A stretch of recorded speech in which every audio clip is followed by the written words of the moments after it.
So I feel like the universe had to take something from me, right? I feel like for me to get to the next level of where I wanted to be, the universe had to say, okay, we have to remove something from you.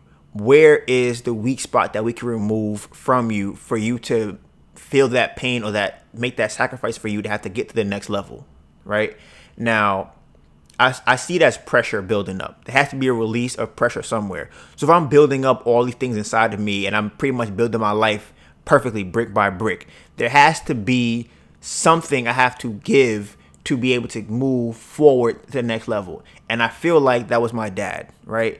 Now, the reason I feel like the universe chose him, because it could have been me and something worse or something could have happened to somebody else. But I feel like it was him because he was I want to say the weakest link, and he was manipulated into being taken to the hospital, right? Because at many different points he could have said no, I'm going to the hospital, but every point that he said yes, the universe said, okay, we can use this as your sacrifice for what you want to get going forward. That's what I believe happened. I don't think that it's necessarily we chose him to be the sacrifice. I think it was, okay, who is the person that's closest to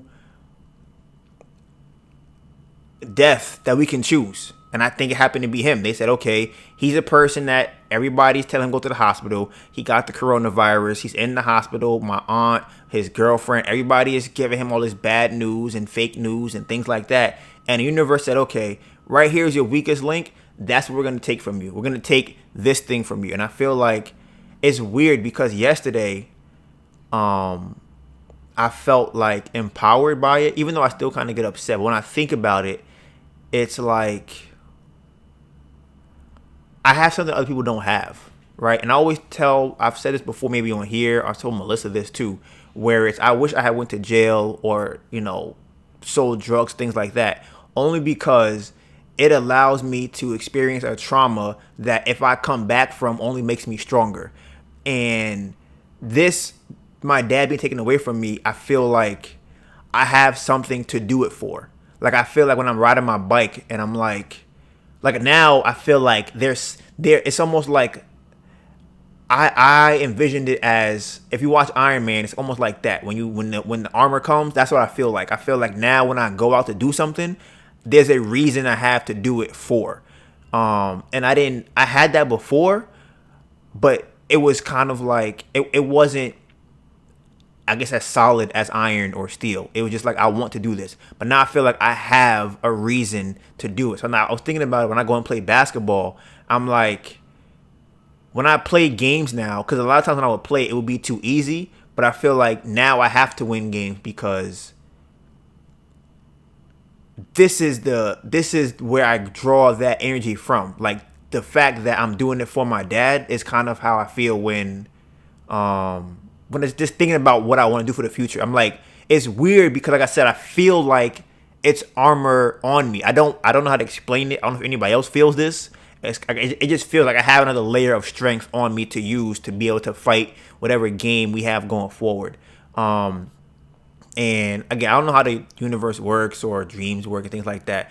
But I had a dream last night about my dad, and that it kind of also was very similar to that mindset I have right now, where he was over me. Like, I had bent down to pick up something, and I looked up and he was over me. And that's what I remember. Like, wow, I just felt the thought came to me that he's above me. I just felt that.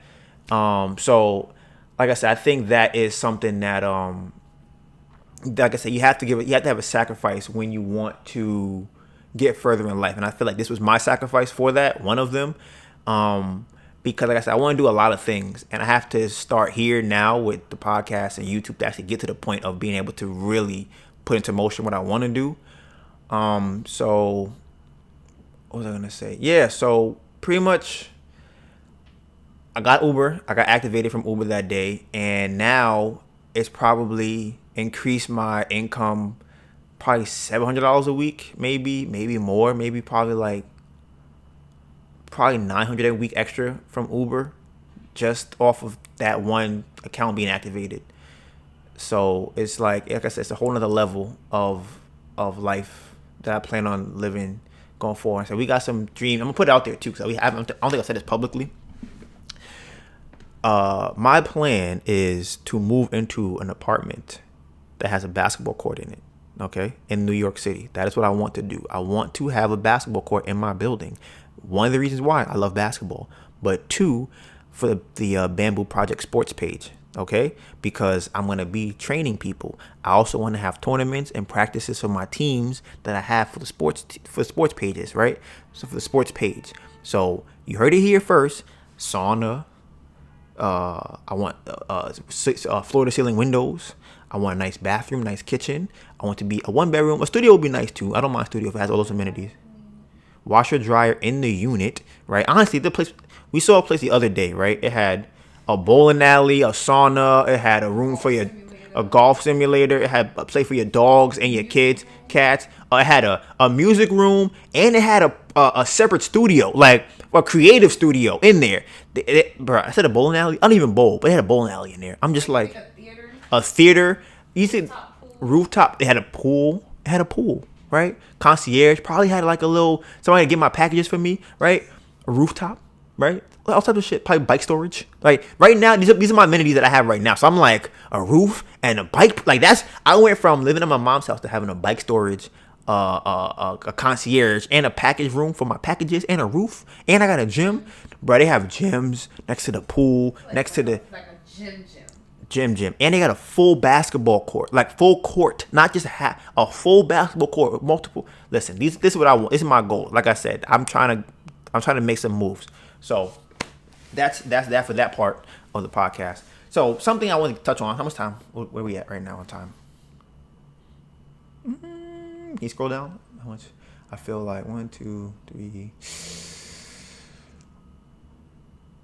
The last one I don't need. The last two I probably don't need. I could probably hit that last one. Keep going. All right, so I'm gonna keep going.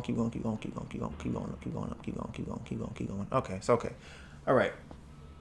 So the other day, somebody I went to school with. We're not very close. We know each other in passing. I know her through friends that I was close with. Her name is Anastasia. She has a blog. I'm gonna put the name of the blog right here. Actually, and people who are listening to the vlog, to this podcast, I mean, the name of her blog that it's not her blog, but she wrote a blog on someone else's platform. A post. Yeah, on someone else's platform. So it's Anchor something. The name of the website is YanaPursuad.com. I don't know how to pronounce that. Okay, YanaPursuad.com. And the name of the article that she wrote is "The Barrel Child Often Unprotected." Right. This is Anastasia. I don't know if her last name is on here. Like I said, I'll put it on here. Yeah. So that if you want to read what I'm talking about right now, you can find it on there. So, Melissa, I don't know if this would be possible for you to pull this up. I think her page is private. So can you go on Instagram and go to __ beautiful with 2 L's. You might have to log into mine. Yeah. Oh, it's public. Okay, perfect. That's perfect. Can you go to IGT? Oh, can you screen record?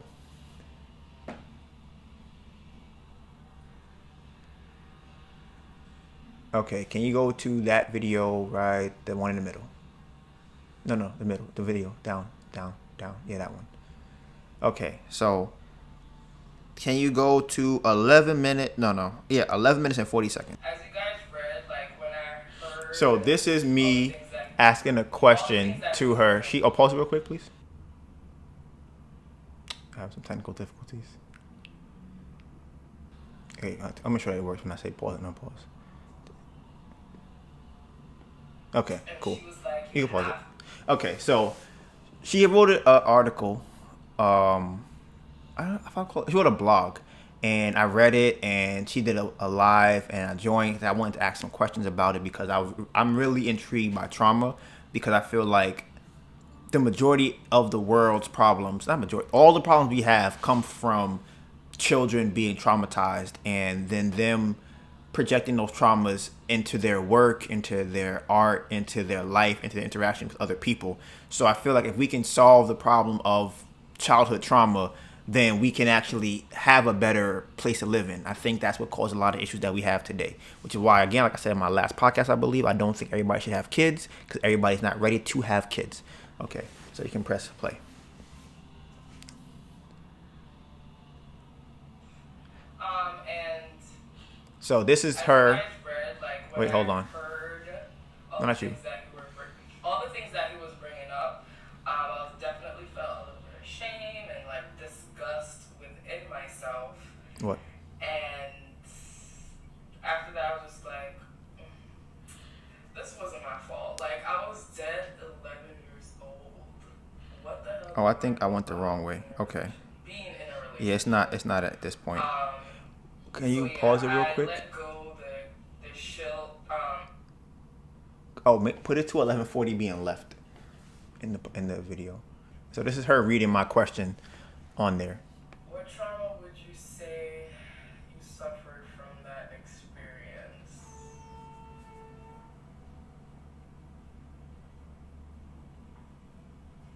Pause it. I don't understand the trauma from. Okay, so I don't know if it was this question. It might have been the next question, but people who were in the video and Instagram live also were not fond of my questions that I asked, right?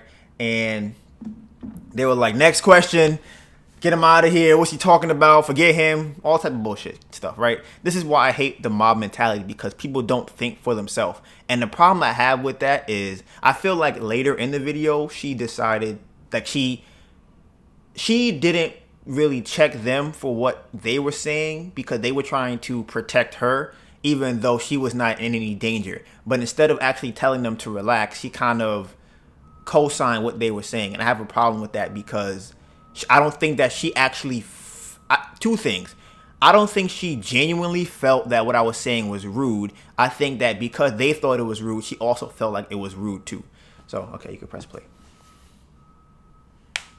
Even someone 10 years older than you.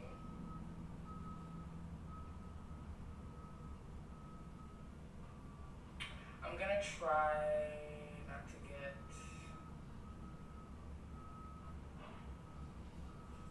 One of my commitments was to be open.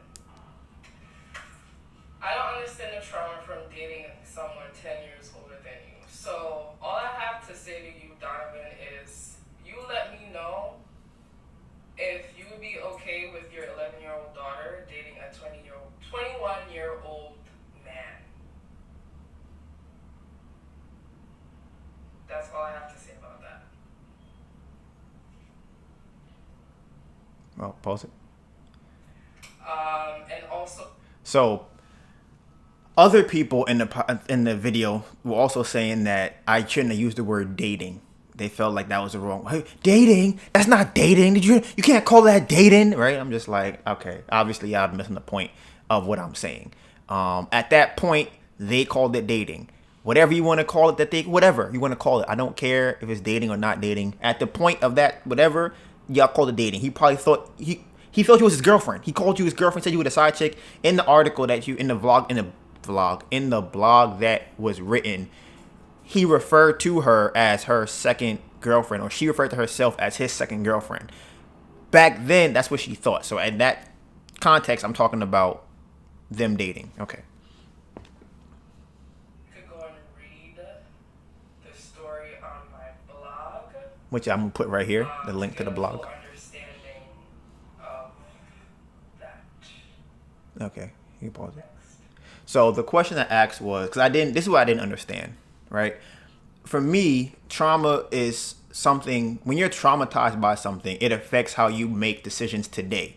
That's what trauma does to you. Something happened to you before, and it's usually now you have a response to that because your brain views certain problems today from the lens of the child that was traumatized. That's how trauma works.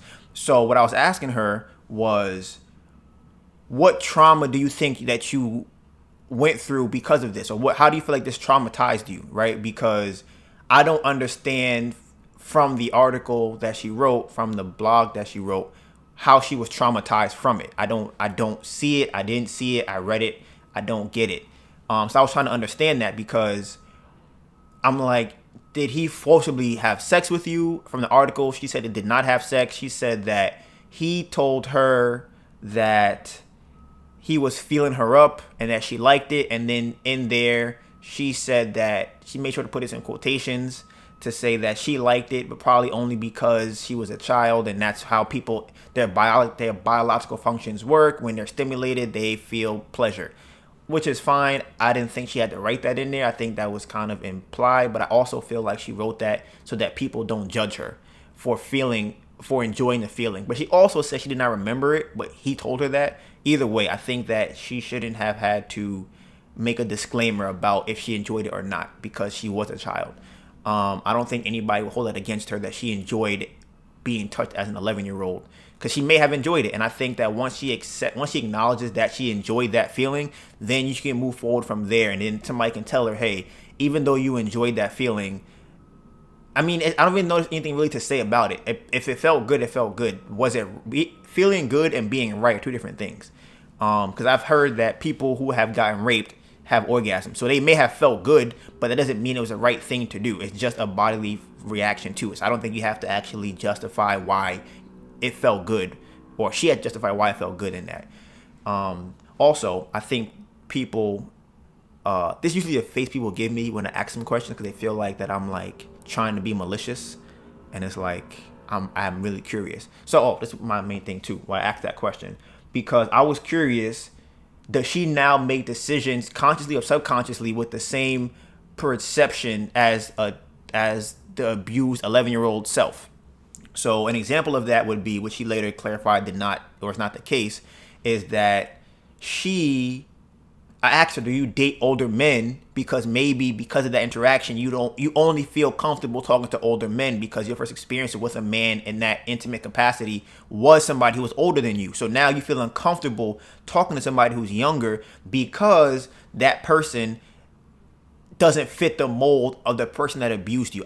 What's that term when you get kidnapped and you don't want to leave? It's not Stockholm syndrome. It's I thought it was Stockholm syndrome. Is it? I think it is. Yes. Can you click on this? Oh wait, yeah, a different link though.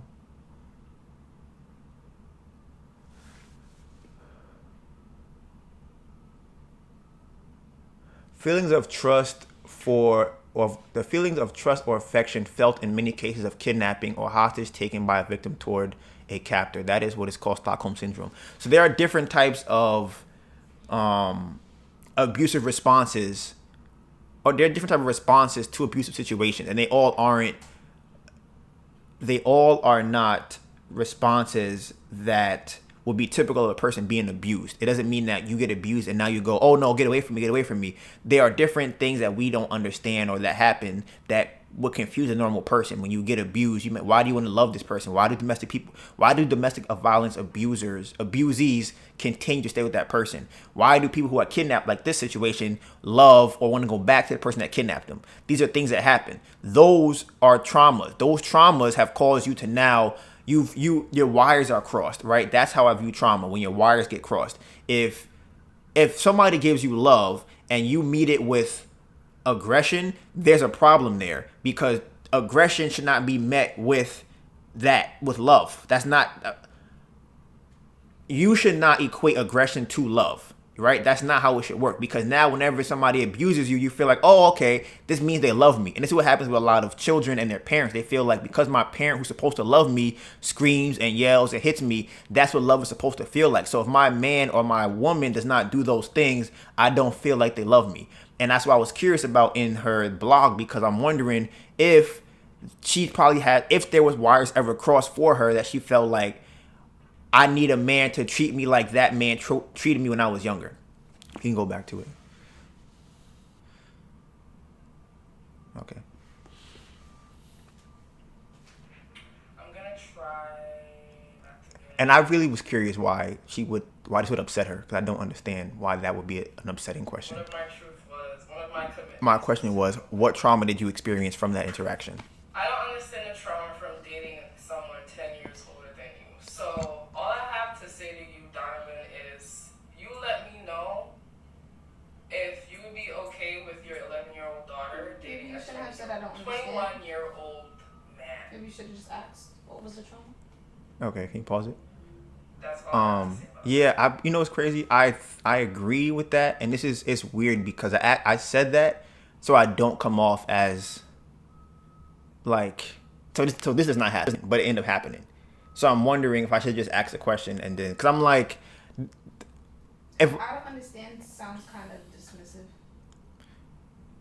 I mean, it's weird because I don't think that she was traumatized from that after reading the blog, and people who read it can have their own opinion too.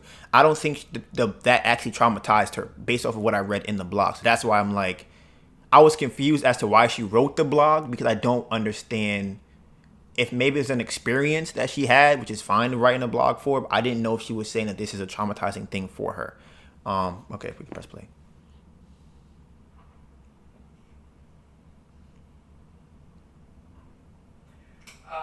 And also, you could go and read the story on my blog to get a full understanding of that.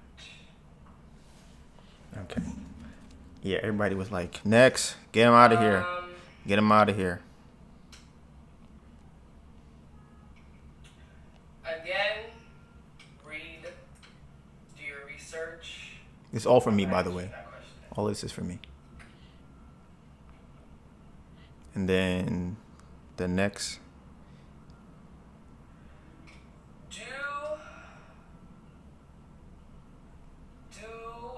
Could you forgive them? Can you go to 756?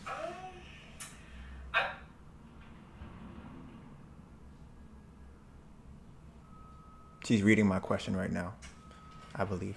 What do you think No, she's not reading my question would yet. have been the outcome if you hadn't left Jamaica at the wedding? When she gets really upset at my question, then that's when you know what's crazy?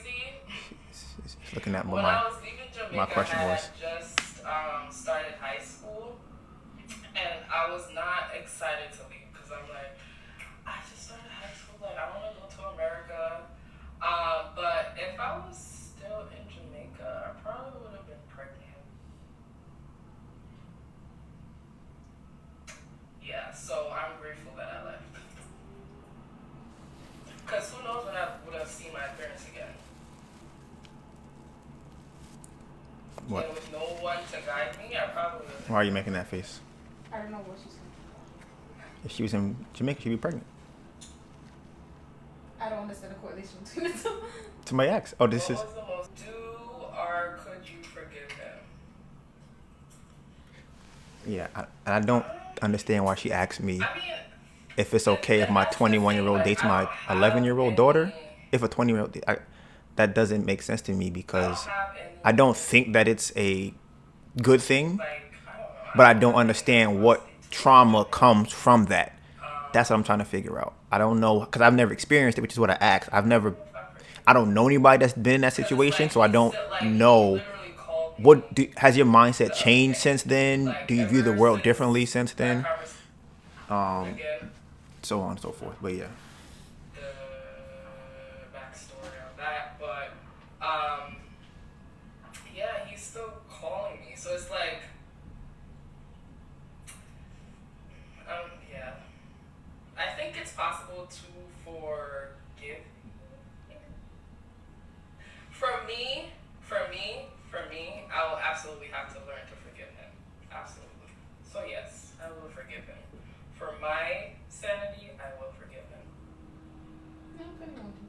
You said what?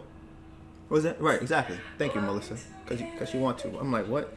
I don't think that she's upset with him about what he did. She's on the phone. Right. She can't be that mad about it. Donovan, the only thing I have to say is, like, if your answer to my question is no. Pause it. Then that's it.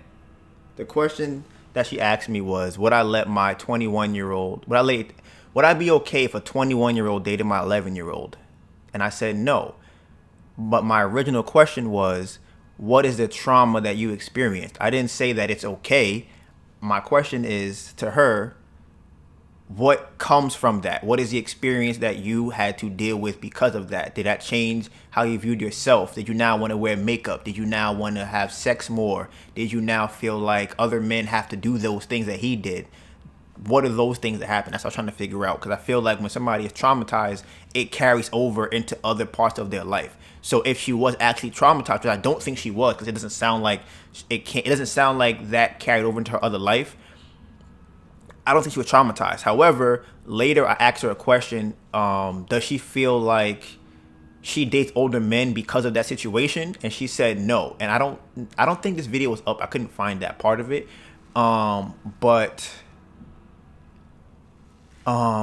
she said no, right?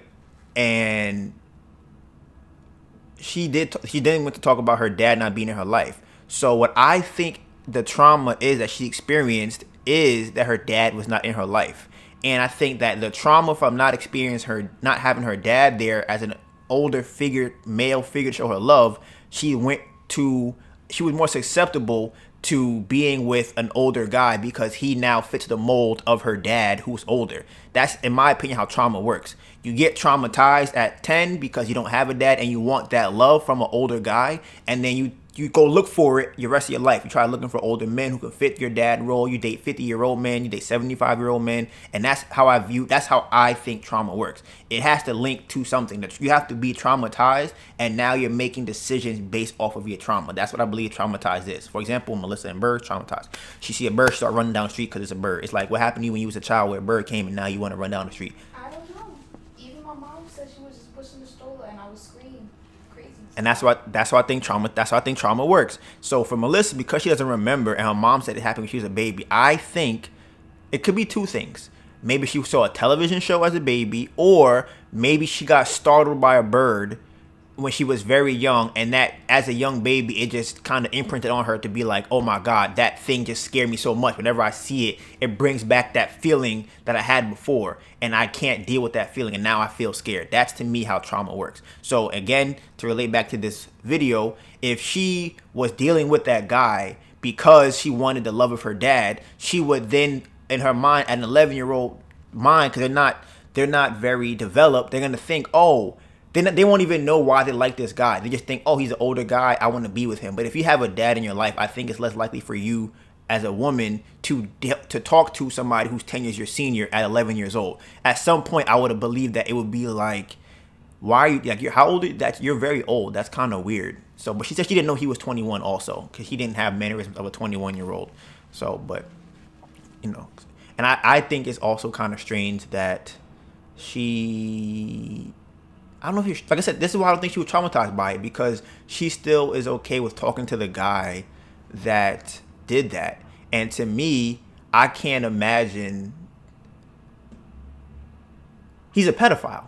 Like, he's literally a pedophile. Like, that's the definition of a 10-year, 11 and 21. He can drive and drink, and I feel like that's crazy to me that they would even have that conversation. Maybe. It could be two things. I'm wondering if the trauma is why she still talks to him, or I don't know. But she definitely, I don't think she thinks that something was actually wrong with what happened. Because if she thought it was really bad, I think she thinks it's wrong because other people tell her it's wrong. But I don't think that she felt that it was wrong when she talked to him. But she said she just found out the last day or two when it happened that he was, 10 years older than her when they were younger. But she seems to be okay with it. As she said in the blog, they were kikiing on the phone and laughing and stuff.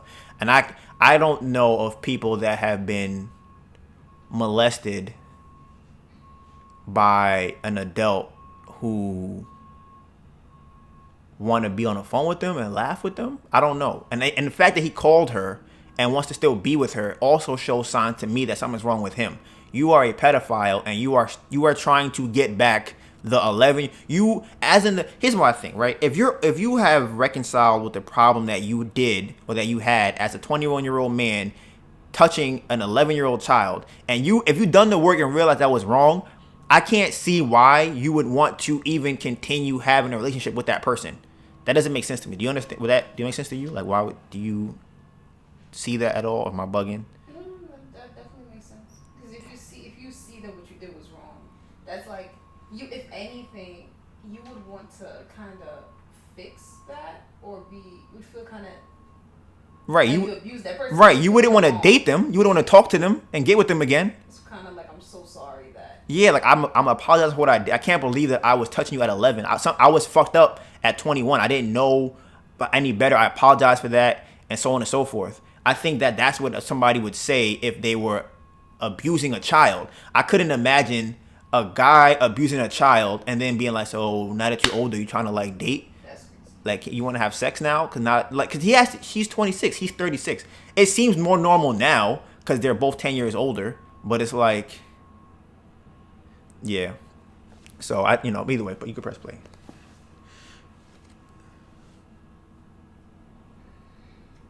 If you wouldn't allow your 11-year-old daughter to date a 21-year-old man, we don't need to keep talking about this. Okay, so next part of that video, can you go to 325? It's still screen recording?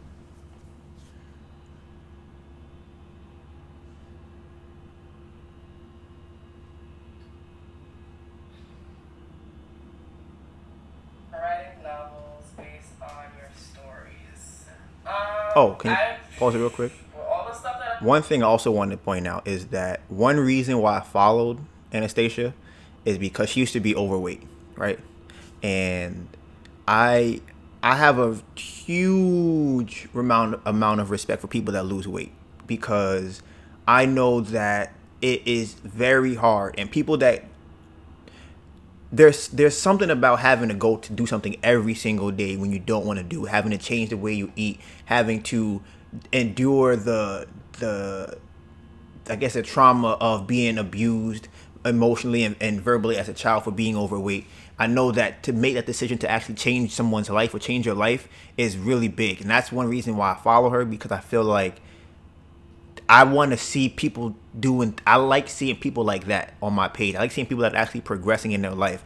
So I think that it's cool that she's actually doing this blog, which is one thing, like I said, is why I think it's an amazing platform for her. I think it's just like, it's great. Like I really, it's something it hits deep for me when people try to improve themselves. Like that's something that's like really like here for me. So that's one reason like I really was putting this up there. So shout out to Anastasia for taking this and doing this, because there are going to be people like me who, I'm not malicious, but there will be people, if you continue to do this, who I'm assuming will try and make you feel bad about what you're doing. So I guess it's like a test. I'm like a tester of it, but I have no malicious intent behind this. I'm actually very curious about it, and I will be here for every blog that you write, for the most part, probably a lot of them, until I get too busy. But until then, I'll be reading all of them and being here for the lives too. So I'll be here for more questions. So just know I'm gonna ask a lot of questions if I have questions. So okay. I'm definitely gonna write a book, honey. So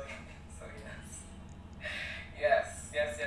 Not a fan of the eyebrows though, but everything else, 100. I'm fucking with it. Dope. Very empowering. This about me. I think this is another. Yeah, this might be a Donivan question. I feel like it is.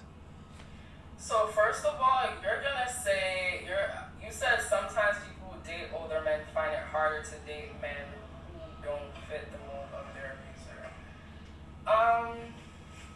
This man and I were not dating. I don't know what else to call that. I guess. 21-year-old and an 11-year-old can date. That doesn't make sense. I don't know if I agree with that. Add up. It's not morally okay, but it can happen. Right, people get married at 8, having kids at 10 and 11. I don't. Yeah. Pass that question. See? But yeah, so that's the end of that. So let me see. But yeah, like I said, I will put the link to her blog in the description if anybody wants to go and read that. What? I didn't know what was in there. You made a face like something. Oh, because I didn't know that's what my ring light Oh, went. okay. So Yeah. So again, to finish that off, put a button on that. Shout out to Anastasia for that blog. I will be here for the rest of them. I think having a platform to speak is very important, and I think that for me, as having a podcast, I want to be a very big platform like Joe Rogan, right? And just recently, he did a Spotify deal. Now, it's been speculated or been put out in the media that it's $100 million, right? I watched the Joe Budden podcast. I didn't watch the whole thing. I watched a clip of it where they said they think it's, or Joe said he thinks it's like 500 million, which I could see. I could see how it could be a lot more than 100 million because of all the money he makes from allegedly from YouTube, just YouTube alone by itself, right? They said on the podcast that he does 190 million downloads every single month. And that's just off of downloads. That's not the streaming. That's not how much he gets paid for ads. That's not how much he gets paid on YouTube. Shut off again. Okay. So we had a little, had to change cameras real quick. So he had audio money he's getting from streaming. He has the money he's getting from ads before each actual show that he does. Which I watched a video the other day where a woman said that she gets paid $1,000 per ad break for the podcast that she does, and she gets 50,000 downloads per episode, right? So if I was to just using those numbers as a reference point, 190 million divided by let me see, she gets paid for 50,000 is 3,800. So that means times 1,000, you getting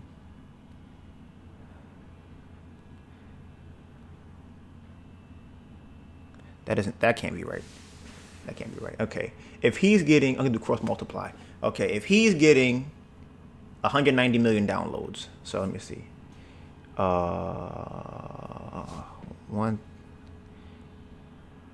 190 million. No.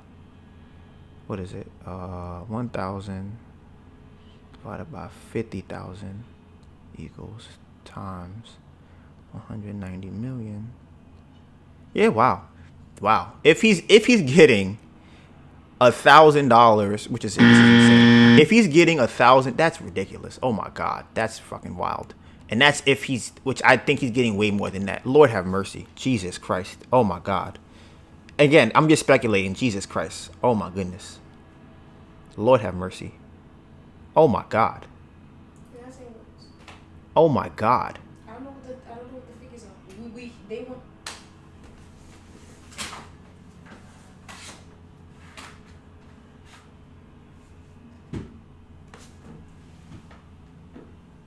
What happened?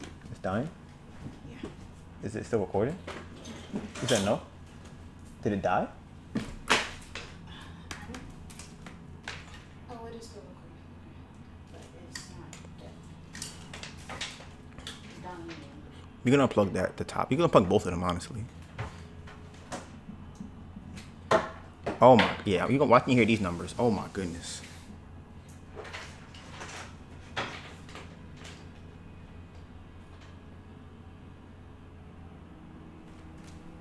Okay, so my math that I did was I cross multiplied for Joe Rogan. So I said, okay, if this lady is getting $1,000 for every 50,000 downloads that she gets per episode, for every ad break, she's $1,000, right? And so that's point. I divided 1,000 by 50,000. That's 0.2. So I said, okay, I multiplied that number by 190 million. So that means that he would get $3.8 million for every ad break that he has in his podcast. So every time if the numbers were similar to that, but he does all his ads in the beginning. But I don't know how YouTube numbers work. But if he's doing he doesn't do ad breaks. But Lord have mercy. Okay, so let's just say he does 3 ad breaks per episode, right? In the beginning, he usually does like 3 ads. I don't know how much he gets paid for them. Either way, 3.8 million per ad break, right? So he does 4 episodes a week. That's what I heard today by Joey Diaz, the podcast I was listening to, a clip of it. So he does 4 episodes per week. So that means he's doing 3.8 million times 4, which is $15 million per week that he'll be making from podcasts just from the ad breaks. That's not including YouTube money. That's not including sponsorship. That's not including anything else. That's only just the ads, right? So that's 15 million a week. So that means times 4. That means a month he's making $60 million. These numbers sound astronomical to me. Multiply that by 12 per year, he'd be making $729 million a year. This number can't be accurate. Like, I can't believe this number is accurate. So I'm gonna divide this by something that seems more reasonable to me.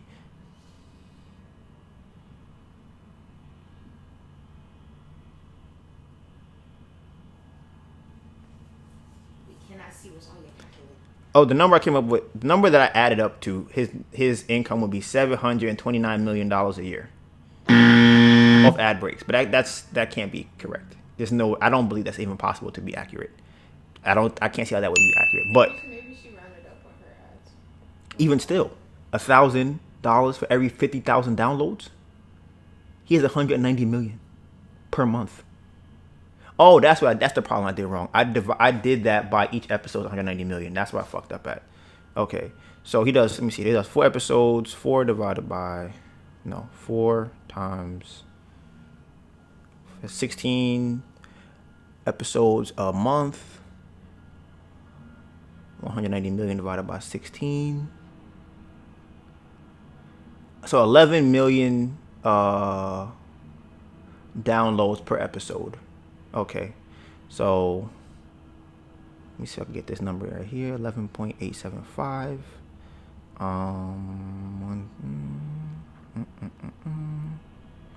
Divided by times. Okay, so he's making. I mean, I guess he's either making $2 million an episode or $2 million a week, something like that. Either way, he's making a lot of fucking money. That's all I'm fucking saying. He's making a whole lot of money. So they said that they think the deal is somewhere in the $500 million range for him, right? Or up. And honestly, I think it's higher than that, just because of the fucking thing that I saw with stocks and things like that. It has to be like $1 billion deal over a certain amount. I couldn't even. I don't know a percentage of the company. I don't know. It's just a lot. That's a fucking lot of money. Either way.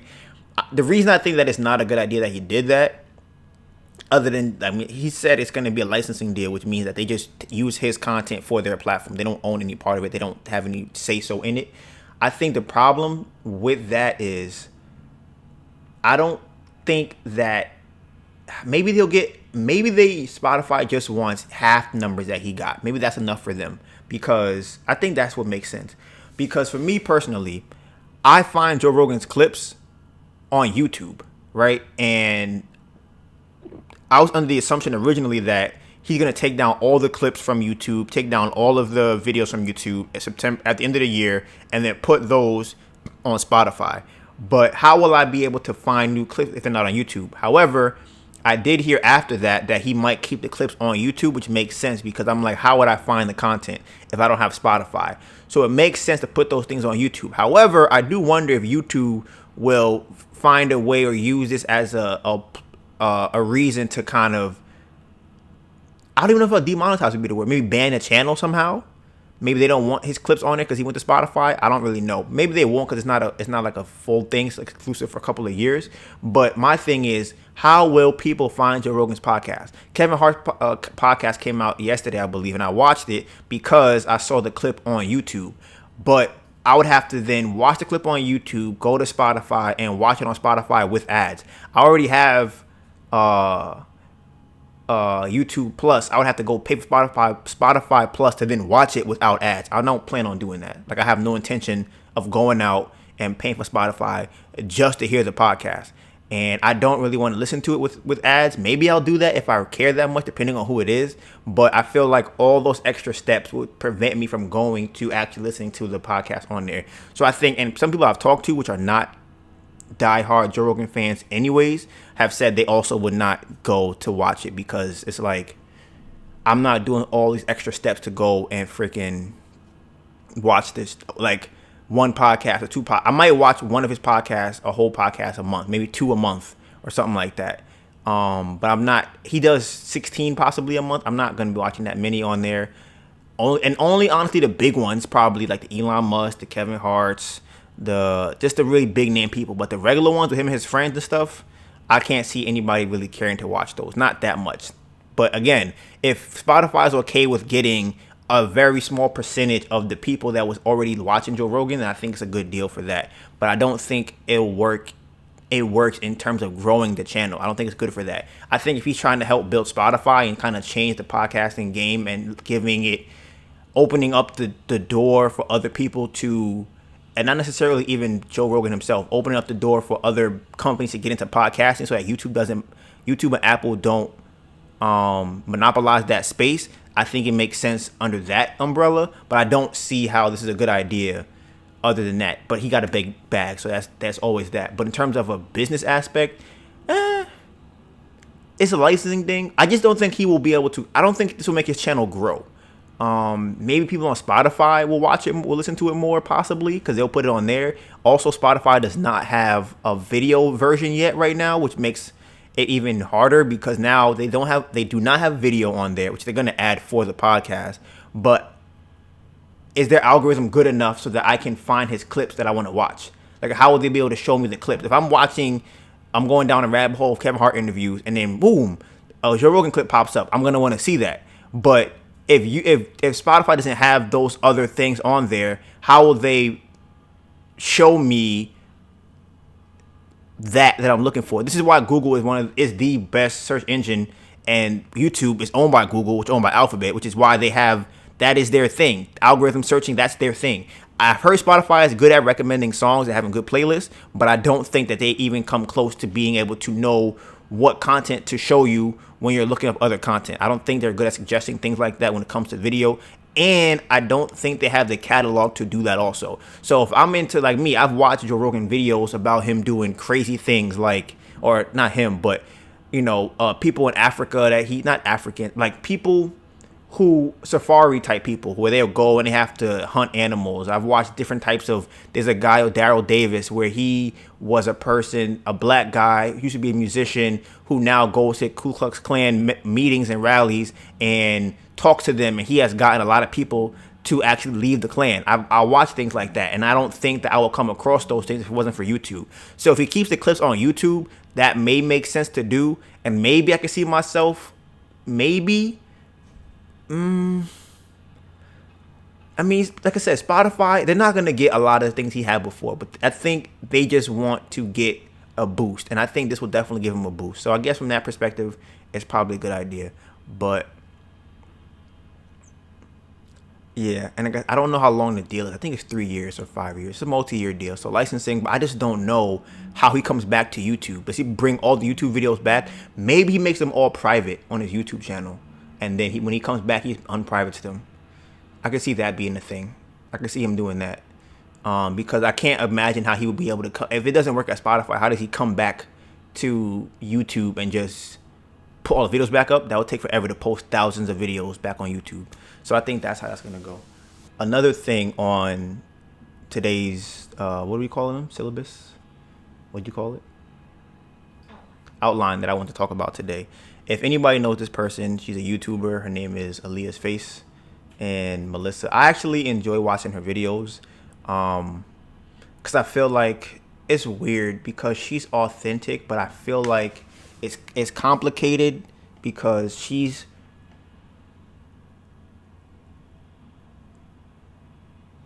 unauthentically authentic or inauthentically authentic, something like that, because pretty much she's got surgery done on her body, and I don't believe that anybody who has surgery on their body loves themselves, and I don't think there's any way to come back from that. I think that once you have altered your body, you will never be able to have true self-esteem because it's not you when you look in the mirror, and I don't think you can change that. I don't think you can just put it back to the way it was. I don't think she got lip injections. She got a Brazilian butt lift. I think she got her butt done. She got her teeth done. She got her nose done too. She just got a lot of things done to her. And I think it's funny to me because she posted a video recently where she talked about how people were like commenting on her, and she chose specific comments, in my opinion, that really are true. I feel like when somebody says things about you, the only things that bother you are the ones that are really true. I don't think things that are inaccurate or wrong bother people as much because they're just not true.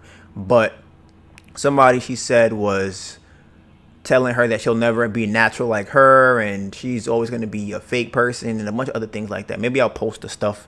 Maybe I'm gonna post what the person said here about her.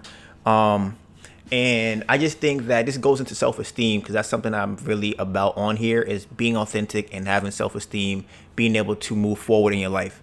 I feel like you need both of those things to do that. And I feel like you can never be happy if you don't have that. You'll always be chasing happiness. And you can live a life and have a form of happiness, but I don't think you will ever be truly happy without having to look over your shoulder or feel anxious, as long as you know you're 100% thorough.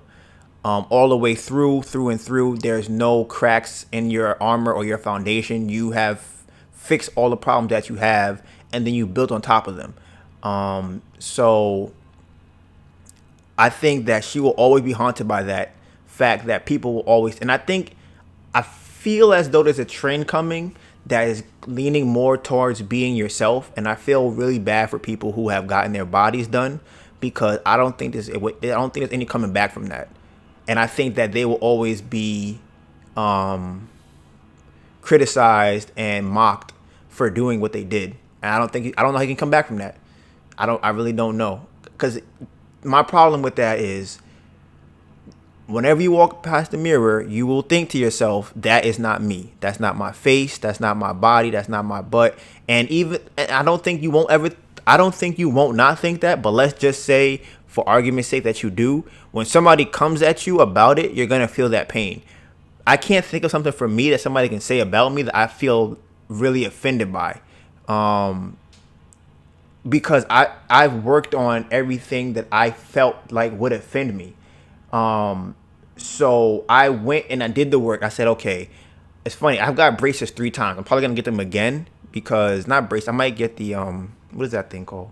Maybe Invisalign now. 'Cause all I need to do right now is close my gap in the front, and I'm not even going to get an implant here. I was going to get an implant originally, but now I'm going to get, what is that called? It's not beauty something. It's some word like that. I think it's aesthetic. Yeah, if you figure it out. That's not, I don't even call it. It pretty much is a tooth that sticks between both of my teeth, and I prefer that because it's not surgical. There's no problems as far as it drilling into my nerves. And if any worst case scenario, I can take it out if I feel like it. I want to get my teeth professionally cleaned and whitened. But everything else, when I've been called skinny, I've gotten bigger. So I know I can get bigger. I wasn't as articulate before. I started reading. I got smarter. I didn't have money before. I have more money now. I didn't know how to talk to women before. I learned how to do that. So anything that I felt was a problem with basketball, people told me I can't shoot. I wasn't picked on the basketball team. People told me I'm bad. I went out. I did the work to become better at it. So anything that somebody has said about me, I have done the work to become better at. So they can't say that to me. And if they did, they would be lying. So that's how I view my life. I think that's how everybody should try and move forward. You sit down, you write down all the things you want to change about yourself. Well, no matter what it is, how long the list is, it doesn't matter. You sit down, you go, okay, I don't like this about me. I don't like this. I don't like this. Then you might say, people say this about me, and then you go and you do that work on those things. It's not going to happen overnight, but let's say you're 25, you're going to be 30 regardless. So would you rather be an insecure 30-year-old or a confident 30-year-old? No matter what you do, you're still going to get to that point. That wall is coming, or that hill is coming of being older. It's not going to stop. But when it comes, you can be prepared for it. So do the work today, so when that time actually comes, you're ready for that time. And like I said, for me, I don't have none of those. I can't think of any problems that I have that I feel like, damn, that I'm insecure about that. I'm not even insecure about that. I was going to say having sex, because I'm like, but I fucked people so well that I'm like, it's not something I'm insecure about. I want to get better at it, but that wouldn't hurt me if somebody said that, because all I want to do was get better. So if somebody came to me and said, oh, Donovan, you're terrible at sex because you haven't done this, I would be like, well, have you done it? If you have, how do I do it? Like, let me know how to do it. I'm going to look it up because I want to learn how to do it. It wouldn't hurt me, and I can fix that. But if somebody came to me and said, damn, Donovan, we told you had big lips, and now you got your lips reduced, right? I'm going to be like, I can't unfix that. after now reinflate my lips to get them to the point where people like them or I thought they were. Now I don't know if it's the right size because I moved it up a little bit, but now it don't look like it used to look. And honestly, that's the same thing she talked about in the video where she was doing her surgery where things didn't start looking the right way. Because at the end of the day, these are people doing the surgeries. People are not perfect. They're going to fuck shit up. And you're going to have to keep going back over and over and over again to try and get this to be a little bit straighter, to be a little bit more even and this and then. Because at that point you figure, damn, if I got the surgery, I want it to be perfect. And it's like, you're never going to be perfect. It's because nobody's perfect. Your face is not going to be perfect. Your body won't be perfect. Your voice won't be perfect. None of those things are going to be perfect. But you keep going back hoping that they can finally make you perfect. And it's not going to happen. And all you're going to do is hate yourself because you're going to be like, damn, I spent all this money. Not only did I spend all of this money, I also spent all of this time and I still hate myself. So I still didn't get what I wanted from it. And I think that's why people who have body dysmorphia, who tend to go and cut off limbs and things like that. And honestly, cosmetic surgery is probably a form it's probably a form of body dysmorphia because you're literally cutting off parts of your body to look like something else. Like, these are not procedures that you need to have. It's just because you feel like your butt is too small. You feel like your breasts are not the right size. You feel like your lips are too big. And it's like, at the end of the day, everything that you don't like yourself for, one, somebody aspires to have what you have. And two, there are people who will pay you for what you already have today. As you saw with the whole Tyra Gap thing. People love her, the girl with the gap now. People probably paid for girls with gaps back then. So now but for her, it would have been easy to close and reopen her gap. But if somebody said, you know what? Big butts are out of style. Like, we don't like that. Not even big butts. The way these butts look are out of style. What you gonna do? Now you gotta go get your butt redone to make it look smaller, to make it look more natural. Because I'm telling you, the natural wave is coming. I think we've done with the trend of everybody trying to be fake and trying to look like somebody else. I don't know when Kim Kardashian came out, but I feel like in that time span, this is what has happened, and I feel like we're going in another direction now. I feel like we're starting to level out where people won't really feel like they have to do that type of thing, and everybody's gonna get washed over. Will be everybody that changed their body surgically, and it's like, damn, I don't know how to fix it. I want to go back, but I can't. And it's gonna be a lot of people who are making videos about how they hate that they got their body done. Oh my God, I can't believe I wish I never did this. I'm so mad. And I'm like, I don't have to tell y'all. Just people who haven't done it yet, I'm telling you right now, you will feel a lot better if you do the work. Like, if you feel like you have a small butt, go to the gym and work out. If you feel like you're fat, then do the work. It's not going to happen overnight. And it's not just about going to the gym. Going to the gym is the smallest part of losing weight and getting healthier. It's so funny because everybody thinks, okay, I want to get better. I want to get healthier. I want to be in shape. I want to look good. If I go to the gym, that'll happen. No. Going to the gym is the most important part of getting better, of looking better. Diet is very important, and recovery is very important. Then your lifestyle, then consistency. Honestly, the most important is consistency. And then go to the gym. Because you can go to the gym every single day and nothing will happen to you. You can go to the gym every single day. If you don't add the other things in there, if you go to the gym every day and you're still eating potato chips, you're still eating McDonald's, you're still having Burger King, and you're like, I don't know why my stomach is still fat. It's because the gym is not. People don't understand this about the gym, okay? The gym is a form. It's funny because you go to the gym to hurt yourself. That's the purpose of the gym. You go there to rip your muscles so that they can regrow and you can get better and bigger, right? So if you go to the gym, right, and you don't give your body what it needs to recover, then you wasted your time in the gym. You didn't do anything there. You just hurt yourself. You just ripped up your muscles for no reason. You're not repairing them. They're not going to get bigger. They won't get stronger. Your body won't look better. And a lot of people mostly girls, want a nice stomach, a flat stomach. That's directly correlated with body fat. You cannot eat food that's unhealthy for you and expect to have your stomach go away. And here's the other thing too. There are different sizes of girls. Some girls are naturally just bigger. That doesn't mean that you don't have to. Now, like, I hate, what's that girl name, that fat chick from the fat one with Lizzo? She's too fat, okay? She's way too fat, and she needs to go to work out. She doesn't have to be Taylor Swift, but she needs to work on her body. She's no reason she should look like that. I don't care. Another problem people say about self-love. Self-love is not about doing nothing. So love is a verb. You don't sit down and say I love myself just because you love yourself. Show me you love yourself. What are you doing that says you love yourself? If you like Melissa now, she paints her toenails herself. She washes and soaks her feet. She scrubs her feet. She puts Epsom salt in the water to make sure her feet are soft. That's how you show you love yourself. You go to the gym, you work out, you eat healthy. That's how you say you love yourself. A lot of people now or today like to say, well, I'm fine the way I am. That's not entirely true. If you are trying to better yourself, you should be in a constant state of trying to better yourself and be happy with the fact that you're bettering yourself. You should not be okay with doing nothing. That's not showing you love yourself. That's literally doing nothing. If you say you love your significant other and they ask you how do you do and you go, well, I just do. They go, what does that mean? You go, I just love them. Well, if they need help, would you give them help? No. If they ask you for a massage, would you do that? You go, no.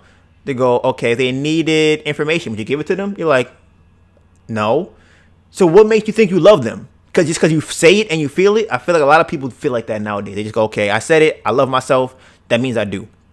So, like I said, I think that it's very important for people to stop getting plastic surgery. It's just don't do it. Put the work in, and you will have better return on your investment of yourself. And you'll be happy. Like, you'll actually find what happiness is when you put the work in. Like, it makes you bulletproof. Nobody can say anything to you. There's no problem that you have with anything. You can literally go throughout the world and nothing can bother you. Literally nothing can bother you as long as you are putting the work in for yourself to become better. So that is what I'm going to leave today off with. There are some other things on the podcast I'm going to say for episode 11. But we are 10 episodes deep. First 10 weeks done. I'm very happy, staying consistent. We've gotten better each time.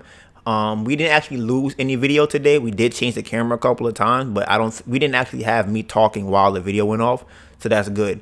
Next week, Wednesday, the new camera comes in, but we have the podcast on Tuesday, so episode 12 will be when we finally have the new camera. But after next week, you will see us with the new camera on Instagram. Right? And Instagram, is Donivan Gray, DONIVANGRAY. Same thing for my Twitter. Melissa's Instagram, the producer of the podcast, is ANETABURN. Anita. Is that Anita or Aneta? Anita Byrne. I always forget that. Anita Byrne. The Bamboo Project Podcast. That's the Bamboo Project _podcast for Instagram. And people who are on YouTube, just in case YouTube decides that, whatever. I'm not going to say that. I'm not going to put that energy out there. I'm going to leave it alone. But yeah, you can find us on a lot of the things. So we out here, we doing food, we doing clothing. We got a lot of things coming. Food, clothing, music, sports, fitness. Ooh, wait. Music, podcast probably, right? Today was fun. I enjoyed it. I think today was my best podcast. Every week is the best podcast. That's how it's supposed to be. I feel like today I killed it. I'm gonna watch myself after I edit. I'm gonna watch it on the screen, and you're gonna see how I did. So that wraps up episode 10. Bamboo Project out.